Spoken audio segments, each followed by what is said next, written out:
Hey there, and welcome back to Utility Sports. Today's video, we have a 2021 MLB Mock Draft. We're really excited to do it. This is our first rendition of this MLB Mock Draft, and we're going to go ahead and jump right into the video as we have the number one pick being Jack Leiter from Vanderbilt. Pittsburgh is going ahead and selecting Jack Leiter through no-hitter earlier. He has been absolutely unhittable for the Pittsburgh Pirates. Right, Jack Leiter in his time at Vanderbilt has definitely made himself worthy of the first overall pick. I would be surprised if on draft night that the Pittsburgh Pirates do not pull the trigger on Jack Leiter to kick things off. Jumping into pick 2 now, though, is where some more questions are. We have the Texas Rangers going with Kumar Rocker here out of Vanderbilt, the actual teammate to Jack Leiter. Austin, break down your Rangers, what they're getting here.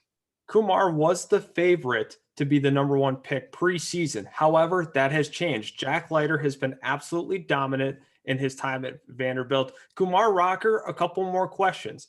However, I don't think he falls past 2 or 3. I think this is kind of where his range is. He has some inconsistencies with his velocity, which is a little odd, causing him to fall. But I ultimately think that he's got that big time right-handed arm where he could be an elite pitcher at the MLB level. Definitely worthy of the number 2 pick. I think so as well. And you had mentioned a possibility of him falling to 3. Here we have Jordan Lawler, the shortstop out of Dallas Jesuit High School, going 3rd overall to the Detroit Tigers. Austin, break down why you have Rocker going 2, Lawler going 3 in this mock.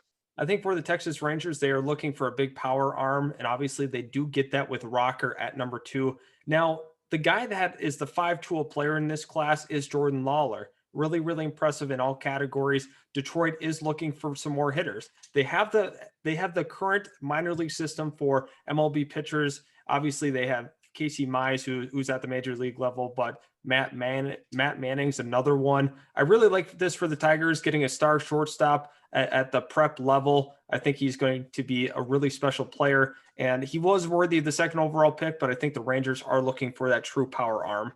I like Lawler a lot here as well, Austin, and he's not going to be the only shortstop, obviously, to go here in the first round. Going into pick number 4, break down who you have going to the Boston Red Sox. Yeah, I have Marcelo Meyer, and I think Meyer is the perfect fit. He's got a really nice, smooth, left-handed swing. Boston is in need of more bats. They could also use a couple arms, but I think he could be the shortstop for them potentially in the future. It really depends on what happens with Bogarts. However, Meyer, really talented prospect, and Boston's not afraid to just take best player available. He went to Eastlake High School on top of that, in addition. So now we are moving on to the Baltimore Orioles. Sheldon, who do you got as the pick here? Yeah, we have another shortstop, 3 straight here. Brady House out of Winterboro High School, Austin. And here, remember a few years back, the Orioles were able to grab Adley Rutschman.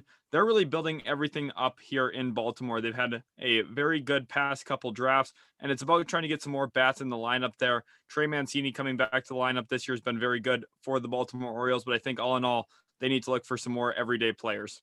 Yeah, I think with Brady House, it was very, very close between him and Meyer, but ultimately I gave the nod to Meyer. However, I do believe it's really close. I think Meyer has, a better swing. So I like this for Baltimore, getting that stud shortstop. Obviously, you had mentioned Adley Rutschman. This team is heading in the right direction.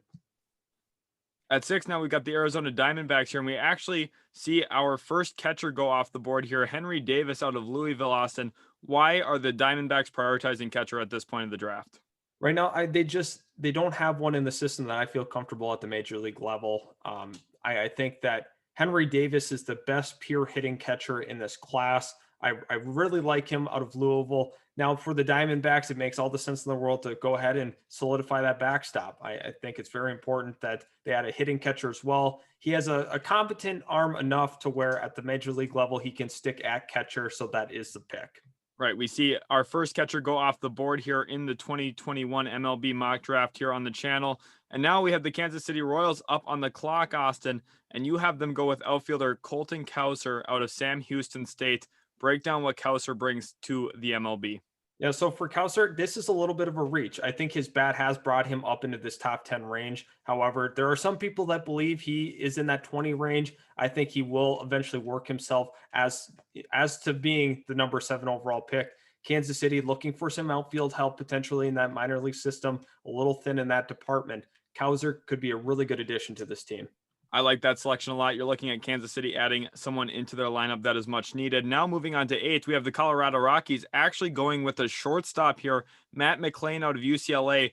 Does this affect and does this result from Trevor Story possibly not being with the Colorado Rockies for long? And what does McClain bring? Yeah, so for McLean here, he has a really nice arm at shortstop, multi-position player. I think the Rockies can use some versatility in their lineup one day. And this is a direct result of a possible Trevor Story trade. I think it's kind of inevitable for the Colorado Rockies to go ahead and move on from Trevor Story and basically restart the rebuild that they never finished. So that is the move here. Matt McLean out of UCLA at 8. Right. The Rockies moved on from Nolan Arenado this past offseason. Trevor Story probably going to be the next big name to find his way out of Colorado. Now at 9, we got the Los Angeles Angels here, and they're a team with multiple big name players. Here they bring in Sam Bachman out of the University of out of Miami. Austin, break down Sam Bachman to the Angels. Sam Bachman's probably the best power arm in the class. It's been noted that he can reach 101. The Angels are in desperate need of pitching prospects, and they fill the void ultimately. They kind of got lucky. A lot of the picks before were position players, so one of the better pitchers does fall to them here out of Miami, and Bachman, big time right-handed power arm. He is going here to the Angels. Right. No secret here that the Angels have to get a little bit more consistency out of their pitching staff moving forward in the future. Now at 10, we got the New York Mets here, obviously spending big time money under new owner Steve Cohen. In the draft here at pick 10, you have them going with Gunnar Hoagland, right-handed pitcher out of Ole Miss. Why is he the selection for New York? Really nice frame. He's got that 6'4" frame that you really hope for in a pitcher. Also, he has phenomenal command. Excuse me. He has some of the best command in the entire class. I think that the Mets are looking for another starter in that rotation. He fits in well in New York. Yeah, as we see that rotation there in New York continue to age, he will be a nice complementary piece moving forward. At 11, we got the Washington Nationals here. And at this point, you have them going Jackson Joby, the right-handed pitcher out of high school. Why Jackson Joby here? Jackson Joby makes a lot of sense for the Washington Nationals, just considering that they need some arms, right? Obviously, Scherzer is not going to be around forever. They have to have that next wave of arms. They have some nice hitting talent, obviously with Juan Soto, et cetera, but they have to be sure to be, ready for that next step, that transition between Scherzer era and then the new era. So Joby is the pick here at number 11. I like that a lot for the Nationals. Moving on to 12, you have the Seattle Mariners here. They're a team with a very interesting future, have quite a few top prospects, especially in that outfield. Break down your selection here for Seattle. Yeah, I think they are lacking the catching department in terms of their minor league system. I think Castillo does help them out in that sense. Seattle's a little better than we thought this year. They are remaining very, very competitive. I thought they were going to take a step forward this year, and they have ultimately. So them getting a catching prospect, I think it makes a lot of sense. Obviously, he's at Miami right now, so you're kind of getting a more established prospect. And I think Seattle is doing a really nice job balancing pitching and hitting. Yes, they definitely have done a good job in both those areas. Now moving on to 13, the Philadelphia Phillies, a few offseasons ago, spent a ton of money out in free agency. Hasn't really quite translated to the winning they were hoping quite yet. Here you have Ryan Cusick out of Wake Forest going to the Phillies at 13. Break down this selection. Yeah, Cusick here out of Wake Forest. I think it makes sense for Philadelphia. They are trying to build out that rotation. Minor leagues, they definitely need another right-handed arm to kind of round out their entire rotation. The lineup's looking pretty good. They've taken some chances on some guys, but Philly got to keep improving that major league rotation. Cusick, one of the more ready guys for the majors right now at a Wake Forest. I like that a lot. Remember last year we saw Garrett Crochet be one of those players that made an immediate impact in Major League Baseball with the Chicago White Sox. Here you're looking for a guy who's maybe going to be a quicker impact than most. At 14, we got the San Francisco Giants here, and you're opting for the first left-handed pitcher off the board at this point, Jordan Wicks out of K-State. Why is Wicks the fit with the Giants? So for the Giants in the minor league system, I think they need to add another left-handed arm. Obviously, he is the first left-handed arm out of K-State. Off the board here, they got to feel pretty good about that, getting him at 14. Kansas State has produced some nice baseball players in the past. But for San Francisco, it makes a lot of sense for them ultimately to get that left-handed arm in their rotation. Right. I like this a lot for the Giants, adding someone into that rotation long term who's going to be a nice piece for them. At 15, we got the Milwaukee Brewers here, and you have them opting for a positional player here, Khalil Watson out of Wake Forest High School. Why is Khalil Watson the pick, and how does he help the Brewers in the future? So for the Brewers, the whole Orlando Arcia thing did not work out. So obviously, I think that it makes sense for them to go back to the well, try getting a prep shortstop, a guy that you can have a couple of years and he'll be a part of the next wave. Him and Keston Hira will be the future of that middle infield for the Milwaukee Brewers. I absolutely love this pick at 15. Right. The Brewers are looking for some more hitting to surround with Christian Yelich, who they've got there long term now. Keston Hira, Khalil Watson up the middle. I like that a lot for Milwaukee for the future.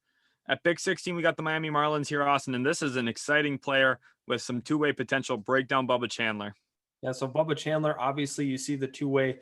We're not sure if that's going to be able to translate in the MLB. Maybe they try to focus in on obviously doing one or the other. I think he's suited to do both at the next level. I'm kind of interested to see if they try to ultimately push that two-way or if they'll just go ahead and let him develop at one or the other. But the Miami Marlins, they're always in the market for a right-handed arm. Seemingly, they're always looking to draft a starting pitcher in that first round. They do need some more bats. However, maybe they feel that Bubba Chandler can be that next shortstop for them when Miguel Rojas is on his way out. Yeah, very interesting pick here for the Marlins. Remember, a few years back, the Tampa Bay Rays grabbed Brendan McKay, who is a pitcher slash first baseman. They've opted to use him almost exclusively as a pitcher at this point. We'll see if this pitcher follows a similar trajectory or not. At 17, we got the Cincinnati Reds here, and you have them going with a high school player, Benny Montgomery.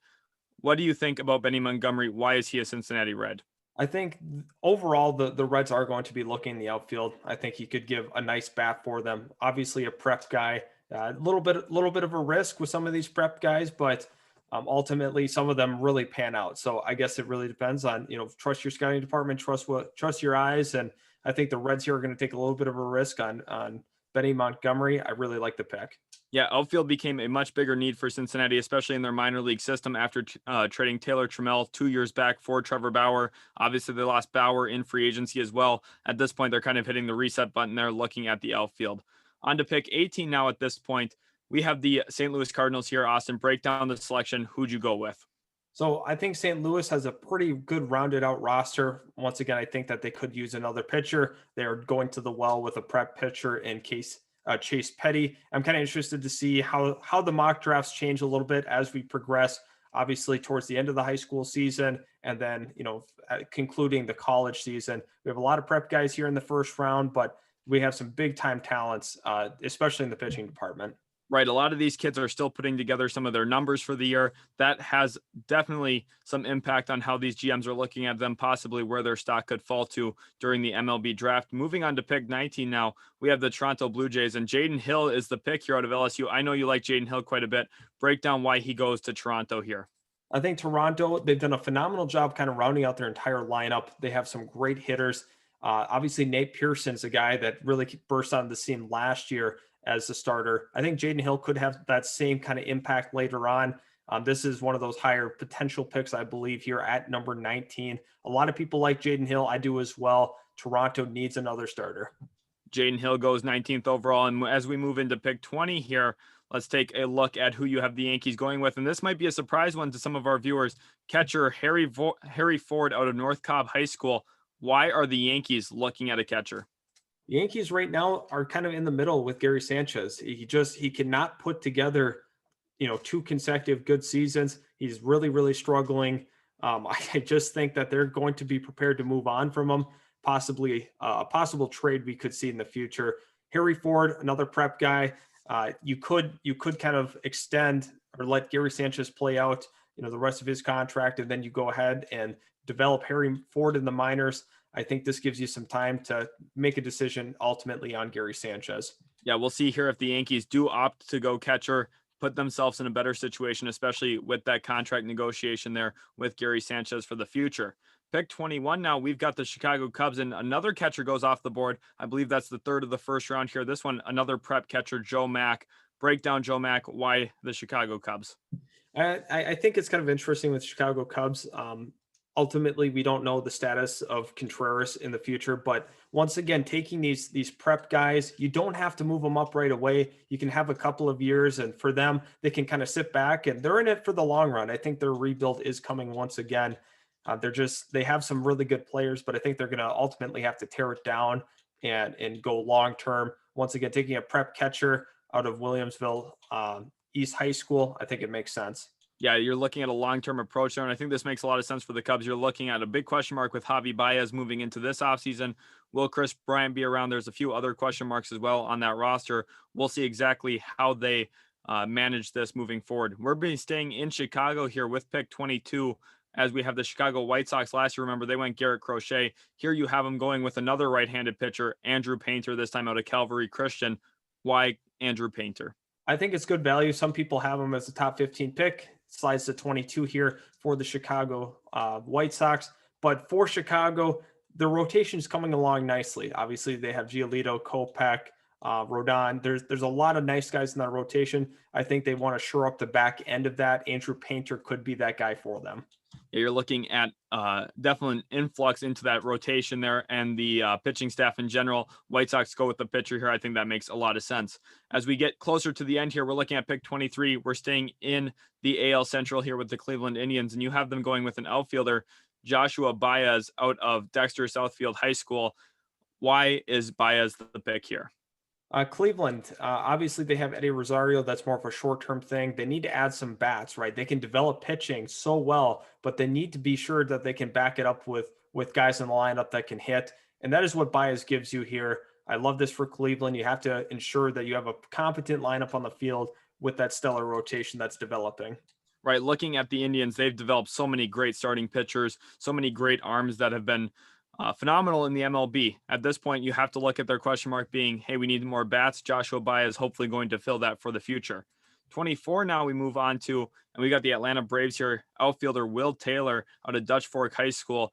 Interesting selection here. Why do the Braves opt for outfield instead of pitching? I think the Braves rotation is ready to go. I think they just need one more guy in that outfield.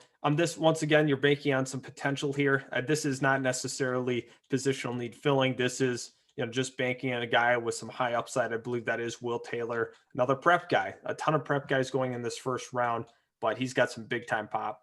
Yeah, it's very understandable here. The Braves have such a good roster construction at this point. Guys like Ozzy Albies, Ronald Acuna, of course, you have to mention him anytime you're talking about the Braves baseball. All in all, they've got a very, very good roster. They're going to be competitive, and I think that's a good move. At 25, the Oakland Athletics here, looking outfield as well. Ethan Wilson out of South Alabama, Austin. Why do you like Ethan Wilson so much? Why does he go here 25 to Oakland? I think Oakland is in the market ultimately for another outfielder. You get the sure bat from South Alabama, productive career at South Alabama. I love this for them. Obviously, a recipient of the Golden Spikes Award on top of it. So impressive resume. I like Ethan Wilson. Yeah, he does bring an impressive resume there. Moneyball Oakland Athletics continue to hit on draft picks here. Ethan Wilson just being the latest in this mock draft. At pick 26 now, we move on to the Minnesota Twins, and you actually have them going with an outfielder, James Wood out of IMG Academy, a prep guy here as well. Very interesting situation. Byron Buxton's playing great. They brought up Kirilloff this year as well. And of course, Max Kepler also in right field. They've got a very good outfield. Is this a move for the future still as well? Yeah, I believe it's a move for the future. And the thing with this selection is we don't know the status of Byron Buxton. He's in his contract year. He's playing super well. I don't know if the Twins are going to be ready to commit a bunch of money to him. I think there's going to be some other teams, bigger market teams that are outbidding the Twins. I think the Rangers could be one of those teams. There's a lot of teams that could use his services. I think the Twins have had some frustration throughout his entire career with his hitting. It's finally coming around, of course, in his contract year. And I think they have to be prepared if he leaves in free agency. Yeah, Byron Buxton going to be a name to watch. James Wood would be a nice long-term option to replace him if Minnesota has to. Of course, they would love to keep Buxton around, especially with how well he's been playing this season. Moving on to 27 here now, we have the San Diego Padres, and talk about a team playing well this season. They have really starting to hit stride at this point. They've been playing and outplaying a lot of expectations. You have them going with Thatcher Hurd here out of Miracosta High School. Break down why you have them going with a right-handed pitcher here. I think for the Padres, it's about replenishing that farm system. Obviously, they had to give up quite a bit to go ahead and get Blake Snell. I think that move made a lot of sense for them. But now it's time to replenish those arms down in the minor leagues. We also don't know the status of Clevenger moving forward. Is he going to be healthy? Who knows? But you have to get another arm in that minor league system. Right. Luis Patino being one of those key guys that went out in that trade for Blake Snell.